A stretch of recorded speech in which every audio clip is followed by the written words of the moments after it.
भाई जी, एक बहुत बड़ी इंपॉर्टेंट बात है। मिडिल ईस्ट पूरा आपस में भिड़ने लगा। ठीक है, ये वो तमाम देश हैं जो आपस में दोस्त होने चाहिए, मुस्लिम देश हैं। और ईरान में जिस तरह से खेमेनेई जो है, उनकी जो तस्वीरें निकल के आई हैं सामने, जो उनकी मौत के बाद की तस्वीरें निकल के आई हैं, वो बता रही हैं कि वो शहीद हुए हैं। कई लोग उनके कैरेक्टर को लेकर कहते हैं कि नहीं, इन्होंने तो इतने लोग को दुखी रखा। बहुत सारी औरतों की वीडियो आ रही हैं, बड़ी खुश हैं, उनकी खुशी ऐसे जाहिर कर रही हैं ईरानी महिलाएं जैसे कि बहुत बड़ा, वाकई में उनको जैसे कोई बहुत बड़ी आजादी मिली हो। ईरानी महिलाओं के लिए एक बड़ी तकलीफ की बात थी, लंबे वक्त से एक का अंदर द्वंद चल रहा था, झगड़ा चल रहा था, महिलाएं उतनी खुश वहां नहीं थी। मुझे बहुत एक निष्पक्ष चीजें जाननी है, समझनी है, ताकि लोग ये समझ सके। सब अपने अपने पॉइंट ऑफ व्यू लेके चलते हैं। पहला नंबर कि आपस में क्यों भिड़ गए, क्यों इन्होंने अमेरिका को बेस बनाने दिए। इन तमाम देशों ने, कुवैत की बात कर रहे हैं आप, उधर दुबई की बात कर रहे हैं, तमाम इन देशों ने क्यों दिए, आपस में ये रिश्ता क्यों नहीं था। ये तो पड़ोसी थे, क्या ईरान को नहीं पता था मैं घिरा हुआ हूँ, ये सारे अमेरिकन बेस बने हुए हैं पहले से। नहीं नहीं, देखिए ऐसा होता है।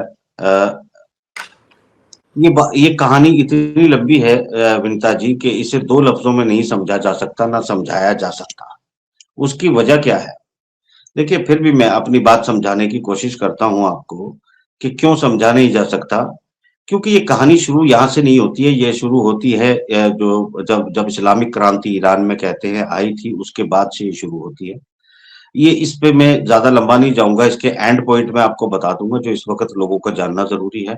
उस पॉइंट पर ये बात आती है कि जब आयतुल्लाह खमेनी साहब को जो है सद्दाम हुसैन, यानी इराक में ही थे, फिर वो फ्रांस चले जाते हैं, फिर वो जेल में रहते हैं, फिर 1.5 साल के अंदर ईरान में आ जाते हैं। और ईरान में जब वो लाते हैं तो रजा पहलवी के शासन को उखाड़ देते हैं, और उसके बाद जो हिजबुल्लाह और जो पहले से चीजें यहाँ पर चल रही थी, जो पश्चिम ने बनवाई थी, उनको वो टेक ओवर कर लेते हैं। और फिर यहाँ से जो एक लिबरल और एक पूरा हाई मॉडर्न ईरान था, वो अचानक जो है वो इस्लामाबाद की तरफ चला जाता है। और ये जब चला जाता है तो उसके कुछ ही दिनों के अंदर आपने देखा कि इराक के साथ वार छिड़ जाती है। और इराक के साथ जो वार छिड़ती है, वो इराक के साथ वार छिड़ने के लिए ही एक प्लान किया जाता है, क्योंकि सद्दाम हुसैन और कद्दाफी जैसे लोग जो है वो डॉलर के रोचाइल्ड अंपायर के तेल पर अपने कब्जे को लेकर जो है लड़ाई शुरू करते हैं। और वो इकोनॉमी, यानी पूरे अरब जगत को, पूरे जो माइनिंग सेक्टर है ऑयल का और गोल्ड का, इसको अपने कंट्रोल में लेके और पश्चिम और रोचाइल्ड अंपायर से आजाद होना चाहते थे। तो उनके लिए एक तैयारी की गई और फिर एक युद्ध शुरू हो गया। 10 साल 8 साल जो है ईरान ने वो युद्ध लड़ा। युद्ध लड़ने के बाद जब ईरान ये युद्ध लड़के हार गया, तो उन्हीं पश्चिम के लोगों ने, जिन्होंने ईरान की और इराक की लड़ाई लड़वाई, उन्हीं लोगों ने क्या किया, उसी सद्दाम हुसैन को बहलाकर फुसलाकर जो है मूर्ख बनाकर, झूठ बोलकर कुवैत पर, सऊदी अरब पर हमला करवा दिया। जब कुवैत और सऊदी अरब पर हमला किया गया, तो उस वक्त जो है मजबूरी थी, अरब देशों की मजबूरी ये थी कि वो ईरान से डरकर नहीं उन्होंने सेना बुलाई थी, बल्कि उन परिस्थितियों के लिए सेना बुलाई थी कि सद्दाम हुसैन ने कुवैत पर में उसमें की सेना घुस गई, सऊदी अरब में इराक की सेना घुस गई, उनकी हिफाजत करने के लिए उन्होंने तुरंत अमेरिका को अपने अड्डे दिए, उनके बेच दिए, और उन्हें कहा कि आप हमारी हिफाजत करें। उसके बाद अमेरिका ने सद्दाम हुसैन के साथ एक लंबी लड़ाई लड़ी, सब सद्दाम हुसैन को एलिमिनेट किया। अब ये बात को बजाय कोई कहे कि ये जो इन्होंने यहाँ सैनिक बुला रखे थे अमेरिका के, वो ईरान के लिए बुला रखे थे, तो ये कुछ चंद मूर्ख, माफ कीजिएगा मुझे बोलने दीजिएगा ये शब्द, कुछ नहीं, चंद देखिए, छुट ये सिर्फ मीडिया वालों के लिए डिस्कशन नहीं है ना भाई जी, ये डिस्कशन हर आम आदमी के लिए। तो हर एक की मैंने नॉलेज अगर मगर आपके पास है तो लोग, बताइए, ताकि आम लोग आदमियों समझ को सकें। समझा रहा हूँ ना, आम आदमियों को ही समझा रहा हूँ, मगर कुछ छुट भैये जो है ना, वो गुमराह कर रहे हैं देश में। वो कहीं विकीपीडिया पर पढ़ के आते हैं, ताजी ताजी कोई अंग्रेजों का लिखा कोई आर्टिकल बात पढ़ते हैं, नहीं, और इस कोई देश बात नहीं, के आप अपनी लोगों को जानकारी गुमराह करते दीजिए ताकि लोगों को पता चले कि हाँ, ये इस तरह से एक सीक्वेंस, क्योंकि ये दौर ऐसा है, ये वक्त ऐसा हैं। है जहां ये पर सीक्वेंस, पुराने यानी यहाँ इतिहास के अरबों पन्ने खुलेंगे। अरबों के पास जो आए थे, वो खुद जो है सुन्नियों से, सुन्नियों को बचाने के लिए ये अड्डे बनाए गए थे, उसमें ईरान शामिल नहीं था। मगर चूंकि ये एक लंबी लड़ाई चली और अमेरिका जहां चला जाता है वहां से वापस नहीं हटता। अब सवाल ये उठता है कि इस पूरे मामले में व्लादिमीर पुतिन ने भाई भाई का वास्ता दिया, शी जिनपिंग ने भाई भाई का वास्ता दिया, और पिछले 5 साल में बहुत पानी बह चुका है गंगा में, और ये पानी दजला फराद में भी बह चुका है। और दजला फराद की वजह से इंटर कनेक्टिविटी ईरान की और अरब देशों की बड़ी ठीक है। अरागची ने सब पे फोन पे बात की है और सबको कहा है हम तुम पर हमला नहीं कर रहे हैं, बल्कि हम हमला कर रहे हैं अमेरिका के बेस पर। और इंटरनल, अब मन से ये लोग भी चाहते हैं कि इन पर हमला करके इनसे जिस छुटकारा तरह पाया से जाए। दुबई में बुर्ज खलीफा के पास में अटैक दिख रहा है, एयरपोर्ट के पास दिख रही है, ये सब चीजें क्या है फिर? एक जवाब आप दे दीजिएगा मुझे, और उस मीडिया से भी पूछ के बताइएगा हाँ कि हाँ क्या दुबई ने ईरान पे पलटवार करके हमला कर दिया है? हाँ, बिल्कुल नहीं किया, बिल्कुल ठीक कह रहे हैं आप। उसके पास F-35 मौजूद है, उसके पास आधुनिक हथियार मौजूद हैं, उसके पास इजराइल के हथियार मौजूद हैं, दुनिया का सबसे बड़ा हथियार रखने वाला सऊदी अरब मौजूद है, उसके पास सब तरह के जहाज मौजूद है। क्या ईरान पे हमला किया? नहीं किया ना। अब चंद बेवकूफों के, मैं वही तो कह रहा हूं, चंद खबर पढ़ के आते हैं, चंद जज्बाती लोगों की बकवास सुन के आते नहीं हैं। नहीं, भाई देखिए, पत्रकारिता बड़ी जिम्मेदारी का यहाँ पर मामला जो है, चीज उसमें हो बकवास रही ना है, किया करें। नहीं नहीं, ये पत्रकारिता की बात नहीं है, ये एक तथ्य की बात है जो घट रहा है, और उसके नहीं बारे नहीं में दुविधा जी, जानकारी ये देश, देना आपको पता आप जैसे है, लोगों का काम भी है ना। मैं तो बता ही रहा हूँ ना।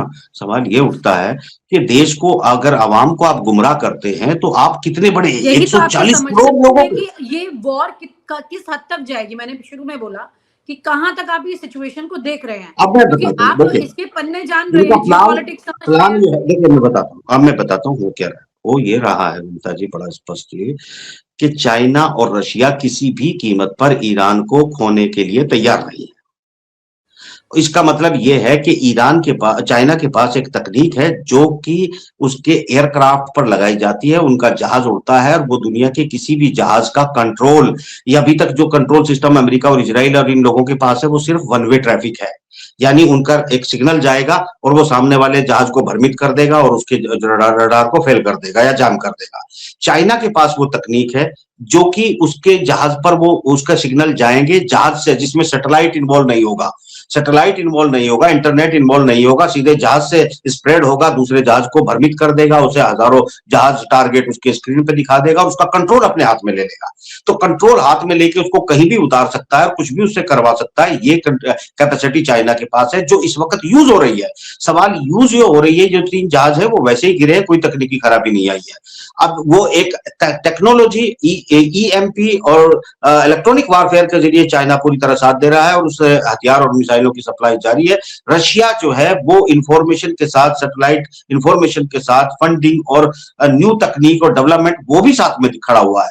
ईरान अकेला नहीं लड़ रहा है, इसमें चाइना और रशिया शामिल है। अलबत्ता पूरी तकनीक या खुद वो क्यों नहीं आ सकते, इसकी वजह यह है कि एक भारी पैसा इन्वेस्टमेंट किया गया है, क्योंकि 35 सालों से आयतुल्लाह खमेनी साहब ने शुरुआती दिनों में अच्छी छूट दी, लोगों को अच्छा पैसा दिया, अच्छे उनकी तरक्की हुई, मगर उसके बाद वो चीजें फेल हो गई और उसके बाद यहाँ के लोग जो है वो गुर्बत से परेशान आ गए, लोगों के कारोबार ठप हो गए, दुनिया की पाबंदियां लग गई, पाबंदियों को वो झेल नहीं पाया, पैसे की कमजोरी की वजह से जो है वो पूरी तरह से वहां लोगों को खरीदने में कामयाब रहे, जो बहुत बड़ी तादाद में, चाहे वो मिलिट्री ऑफिसर हो, चाहे वो पुलिसमैन हो, चाहे आम आदमी हो या लीडरशिप हो। तो ऐसी जगह पर जो है इजराइल ने इन्वेस्टमेंट किया। ये हमें नहीं भूलना चाहिए कि ईरान के अंदर बहुत बड़ी तादाद में यहूदी रहते हैं, वहां पर अफगानी रहते हैं, वहां पर आजरबाईजान के आजरी रहते हैं।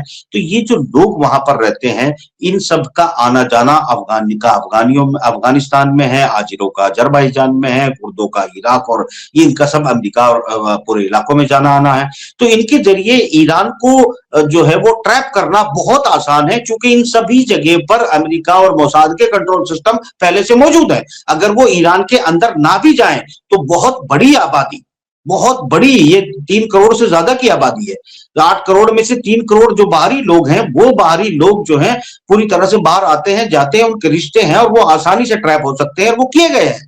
तो यहां पर सब सवाल ये उठता है कि बड़ी तादाद में, यही वजह है कि मिलिट्री के अंदर ये जो पजेश्कियन साहब है, पिछली बार जब हमला हुआ था वो 12 दिन वाला, तो 5 कमांडर इनके साथ बैठे हुए थे एक बंकर में, और जहां ये स्ट्रेटेजी बनाकर कमांड सिस्टम संभाले हुए थे, उन 5 में से भी एक मोसाद का एजेंट निकला जिसने जो है पजेश्कियन पे, राष्ट्रपति पे हमला किया। दूसरे 4 कमांडर बचा के ले गए पजेश्कियन को, मगर वो वहीं शहीद हो गया, मगर शहीद नहीं, माफ कीजिएगा, गर्क हो गया जो है, क्योंकि वो गद्दार था, तो वो वहीं गर्क हो गया, मगर उन 5 में से भी एक एजेंट था। तो इतनी बड़ी तादाद में एजेंट होने की वजह से खamenei साहब के साथ में जो चीटिंग हुई है, धोखा ये हुआ है कि चीन की, रूस की रियल टाइम इंफॉर्मेशन के बाद भी उन्हें बचाने की कोशिश नहीं की गई।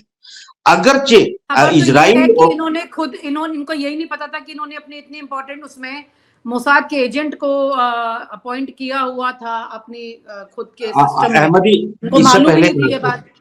10 साल तक एक राष्ट्रपति थे ईरान के, अहमदी निजाद।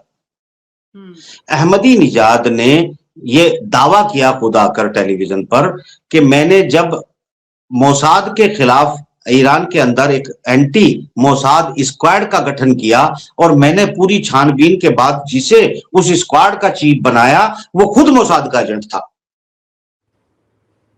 तो सवाल ये उठता है कि वहां पर फाइंड आउट करना बहुत मुश्किल है। कुछ चीजों को इस रिजीम ने भी गलती की है। गलती क्या की है कि कौन सैयद है वहां पर, कौन सैयद नहीं है वहां पर, उसका बाकायदा एक पूरी की पूरी, जैसे भारत में चल रहा है इस वक्त में, कौन किसका डीएनए कैसा है, कौन क्या है, कौन नहीं है, जो जातिवाद एक पूरी तरह हावी है, उस जातिवाद को भी वहां पर बढ़ावा दिया गया और उसमें मॉनिटरिंग की गई और सैयदों का सिलसिला अलग से बनाया गया। ये सब कुछ चीजें भी जो बाहर नहीं आती हैं वो भी उस देश में चली, जिसकी वजह से नाराजगी लोगों में है और वहां पर कारोबार की वजह से नाराजगी है और पैसे की ना होने की वजह से आसान था ट्रैप में लेना, वो लिया गया है।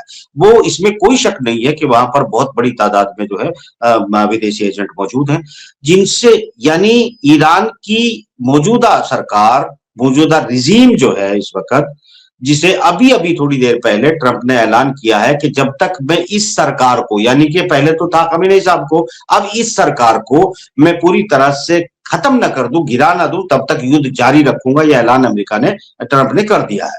अब ये कितना उस पर खड़े रहेंगे ये देखने वाली बात है, क्योंकि यहां पर चाइना और रशिया के लिए करो या मरो की स्थिति है। अगर रूस और चाइना के हाथ से ईरान चला जाता है तो विनीता जी, भू राजनीति की जितनी जानकारी मुझे है उसका मतलब है कि ये व्यापार जंग भी हार जाएंगे, ये जो यूक्रेन वार है वो भी हार जाएंगे, और ये जो सूरत हाल है अगर ये सब वो हार जाते हैं तो इसका मतलब चाइना और रशिया को अपना वजूद बचाना मुश्किल हो जाएगा अगर ईरान हारता है।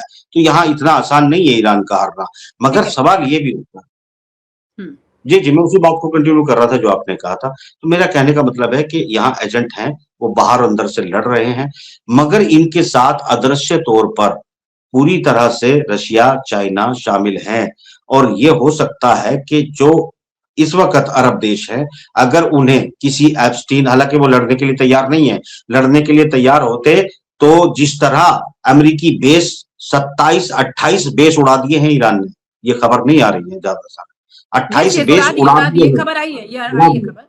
आ और रहे 2 हैं। दिन में उसके 6 बाद जहाजों पर ईरान का हमला भी हुआ है। 2 ही दिन में 6 भारी हमले जहाजों किए जा रहे हैं और ये इजराइल बड़ी छोटी सी जगह है, इजराइल के लोग सस्टेन नहीं कर पाएंगे अगर अगले 3 दिन यही हमले जारी रहते हैं और थोड़े से बढ़ा दिए जाते हैं तो इजरायली भाग खड़े होंगे यहाँ से। आप खुद तमाशा देखेंगे। और आप हमसे जुड़े रहने के लिए सब्सक्राइब करें YouTube पर, फॉलो करें ट्विटर पर और लाइक करें Facebook पर। और ज्यादा जानकारी के लिए आपको टाइप करना होगा सिर्फ न्यूज नशा।